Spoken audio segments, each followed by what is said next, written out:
Les premières attentes, évidemment, vu la vitesse à laquelle évolue l'informatique, c'est qu'il soit capable d'apprendre. C'est assez paradoxal comme réponse,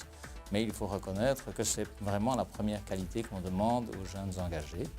compte tenu justement, je le répète, de la vitesse de l'évolution. Alors les autres qualités sont bien sûr un certain ordre et de la logique. Il est clair que l'informatique reste quand même très liée à tout ce qui concerne les éléments logiques, donc il faut une logique de raisonnement pour essayer aussi bien de mettre en place les différents éléments au fur et à mesure de leur prise en charge qu'au niveau du dépannage où il faut un certain raisonnement pour arriver à mettre le doigt sur les problèmes qui se présentent quotidiennement.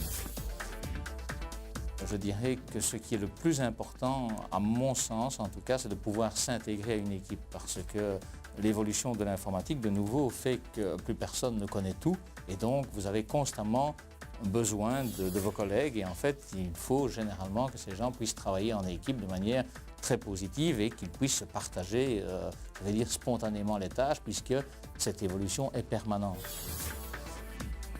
Quand on voit ce qui se passe partout, il y a une telle rapidité de nouveau d'évolution, une telle quantité d'informations, une telle quantité de services qui se développent alentour de l'informatique que ça ne va pas aller en se ralentissant. Il est bien clair que quand on voit les développements de type ADSL ou l'autre, la programmation des routeurs, tous ces métiers qui n'existaient pas il y a encore